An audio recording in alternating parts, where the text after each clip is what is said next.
오늘 우리에게 주신 하나님의 말씀은 룻기 1장 19절에서 22절까지의 말씀입니다. 구약성경 403쪽을 전후해서 찾으시면 되겠습니다. 룻기 1장 19절에서 22절 말씀입니다. 하나님의 말씀 함께 봉독히 올리겠습니다. 이에 그 두 사람이 베들레헴까지 갔더라. 베들레헴에 이를 때에 온 성읍이 그들로 말미암아 떠들며 이르기를 이가 나오미냐 하는지라. 나오미가 그들에게 이르되 나를 나오미라 부르지 말고 나를 마라라 부르라.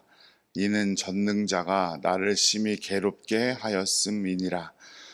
내가 풍족하게 나갔더니 여호와께서 내게 비어 돌아오게 하셨으니라. 여호와께서 나를 징벌하셨고 전능자가 나를 괴롭게 하셨거늘 너희가 어찌 나를 나오미라 부르느냐 하니라. 나오미가 모압 지방에서 그의 며느리 모압 여인 룻과 함께 돌아왔는데 그들이 보리 추수 시작할 때에 베들레헴에 이르렀더라. 아멘. 주님께서 허락하신 9월에도 주님께서 베푸시는 놀라운 은총과 축복이 사랑하는 모든 성도님들과 함께 하시기를 간절히 축복합니다. 월삭 새벽 기도회를 통해 우리 룻기의 말씀을 통해서 은혜 받고 있는데요.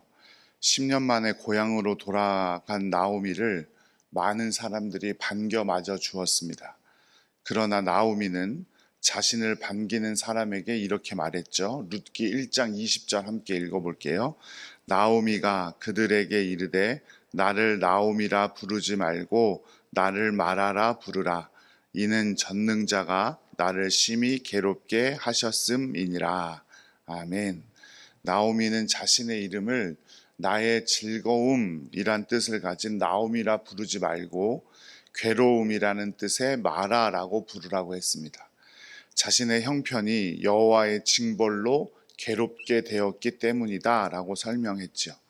그런데 이 고백 안에서 우리가 눈여겨보아야 할 단어가 있는데 첫 번째로 바로 전능자라는 단어입니다. 나오미는 하나님을 전능자라고 지칭하고 있는데 전능자라는 말은 히브리 말로 샤다이라는 말이죠. 그래서 전능하신 하나님은 엘 샤다이 이렇게 말하는 겁니다. 이게 처음 나온 때가 창세기 17장인데요. 17장 1절 말씀을 한번 읽어볼게요.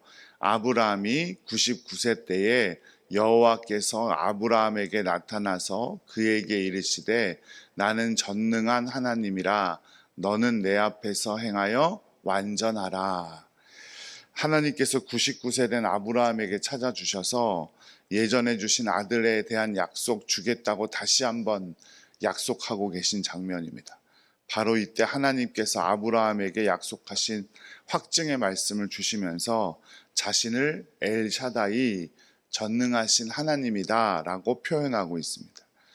절대로 불가능한 상태에서 생명을 주시는 하나님, 아무것도 없는 것에서 새롭게 창조하시는 하나님이 바로 엘샤다이 전능하신 하나님입니다.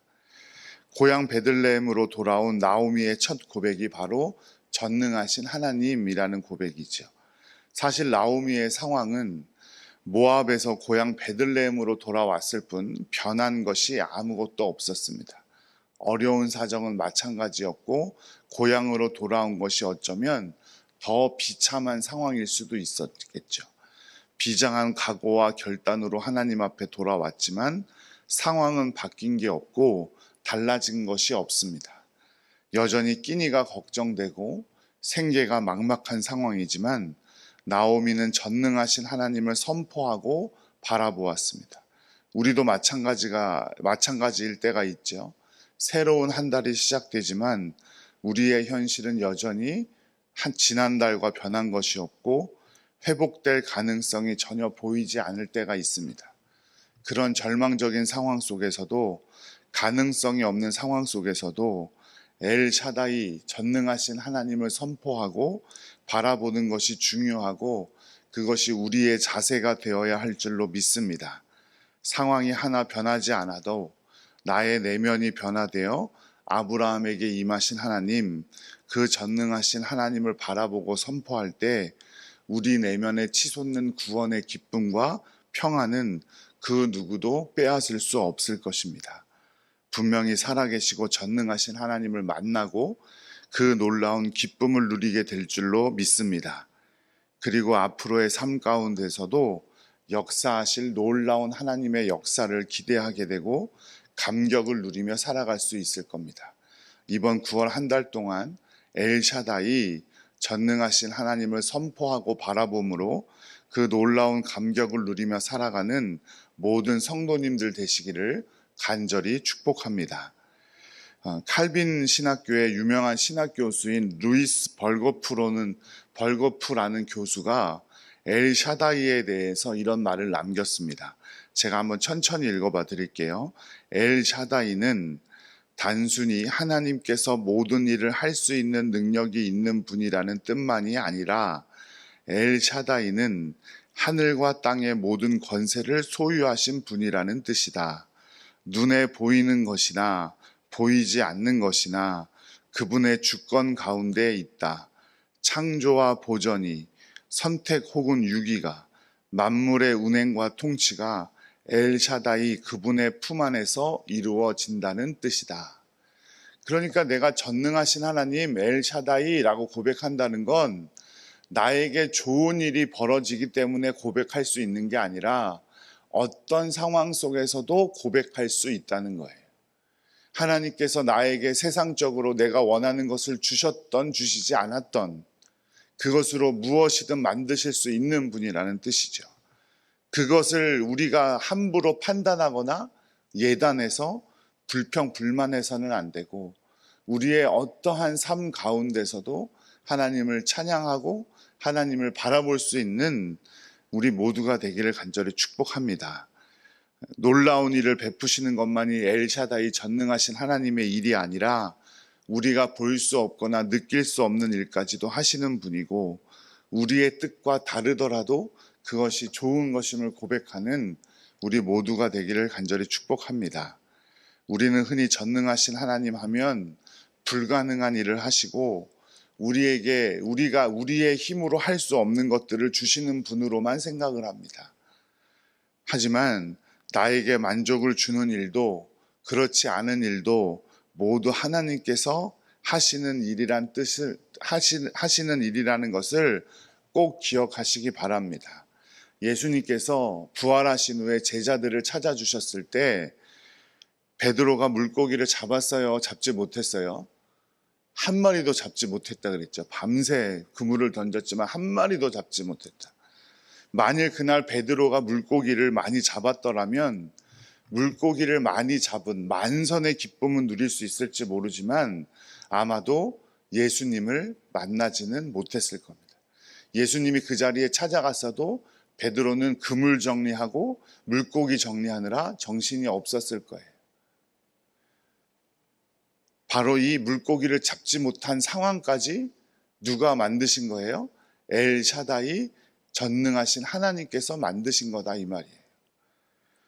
나오미도 자신의 상황은 하나도 변하지 않았지만 그 가운데서도 전능하신 하나님을 선포했던 것처럼 우리도 우리의 상황과 조건과 상관없이 전능하신 하나님을 선포하는 우리 모두가 되기를 간절히 축복합니다.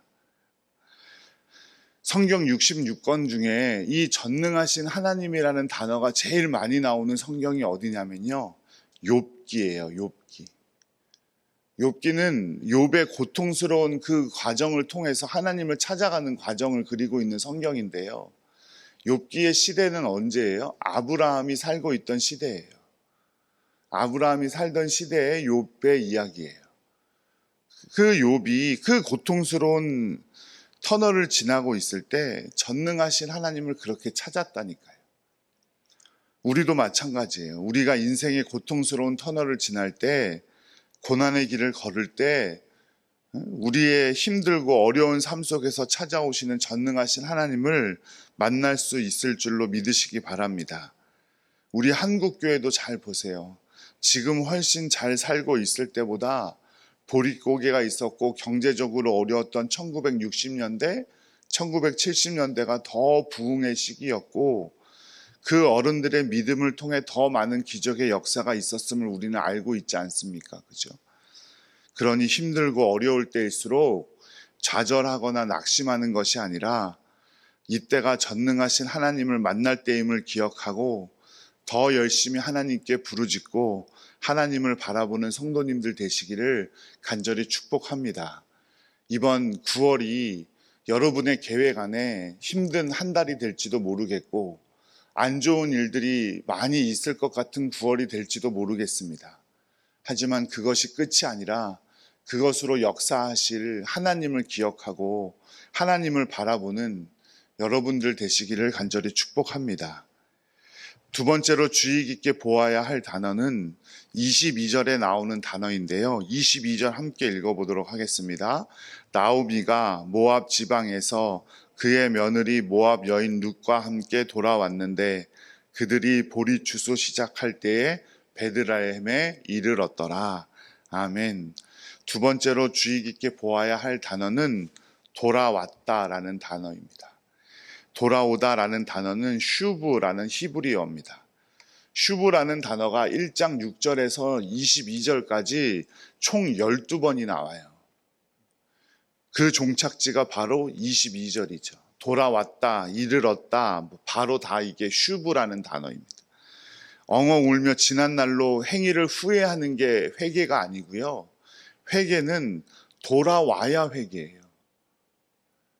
우리는 그냥 눈물 흘리고 수련회나 부흥회나 어떤 특별한 시간에 눈물 흘려 기도하면 그게 회개라고 생각하지만 그건 회개의 전부가 아닙니다. 회개의 시작일 뿐이죠. 우리도 마찬가지잖아요. 내가 누군가에게 잘못했는데 그 사람한테는 잘못했단 말 안 하고 하나님께 와서 회개한다고 회개가 아니에요. 그 사람과의 관계가 해결돼야 회개인 거예요. 그렇게 베들레헴으로 돌아왔더니 지금 당장은 아무것도 할 수 있는 것이 없었는데 그때가 언제였다고요? 보리 추수할 때가 이르렀다 이렇게 기록하고 있죠. 묘한 변화를 감지할 수 있어야 됩니다. 뭔가 새로운 일이 시작될 것 같은 그런 분위기죠. 이 당시에 과부가 할 수 있는 일은 구걸하는 일과 추수하는 곳에서 이삭을 줍는 일밖에 없었어요. 어떤 경제적인 행위도 해서는 안 되는 겁니다. 그런데 그때를 정해서 돌아온 것도 아닌데 막상 돌아와 보니 보리 추수할 때가 이르렀더라. 그러니까 어떤 뜻일까요? 당장은 굶지는 않겠구나. 돌아올 때 역사가 시작된다는 사실을 꼭 기억하시기 바랍니다. 그런데 그 이삭 줍기를 하게 된 밭이 누구의 밭이었어요? 보아스의 밭이었고 룻은 보아스를 통해서 다윗의 조상이 되고 예수 그리스도의 역사는 이어지게 됩니다. 우리가 주님께 돌아오면 분명히 전능하신 하나님의 역사를 경험할 수 있다는 사실을 꼭 기억하시기 바랍니다. 전능하신 하나님의 역사를 경험하기 위해선 하나님 앞으로 나와야 합니다. 전능하신 하나님 앞으로 돌아와야 합니다. 내 조건과 상황이 그게 안 돼요. 지금 당장 할 수 없어요. 내가 좀 나중에 할게요. 그러면 하나님 만날 수 없는 거예요. 그래서 그렇게 하고 있으면 하나님 만날 수 없어요. 나와 나를 둘러싼 모든 상황과 조건, 그것이 나쁘고 좋지 않더라도 그때라도 하나님께 돌아와야 역사하시는 하나님의 그 놀라운 일을 만날 수 있는 겁니다. 그 하나님을 믿음으로 돌아올 때 전능하신 하나님을 만나는 거예요. 전능하신 우리 하나님은 능히 하지 못하실 일이 없는 줄로 믿습니다. 주님과의 약속은 모두 이루어지고 그 내 삶 가운데 모든 것이 주님의 역사로 변화되게 될 것인 줄로 믿습니다. 그러니 더 열심히 하나님을 선포하는 9월, 더 열심히 하나님께 돌아와 기도하고 말씀으로 은혜 누리는 9월 되시기를 간절히 축복합니다. 그 가운데 주님의 전능하심이 분명히 우리 삶 속에 체험되고 그 전능하신 하나님의 손길을 통해서 이번 9월도 또 우리의 앞으로의 남은 모든 인생도 주님의 은혜 가운데 축복 가운데 살아가게 될 줄로 믿습니다.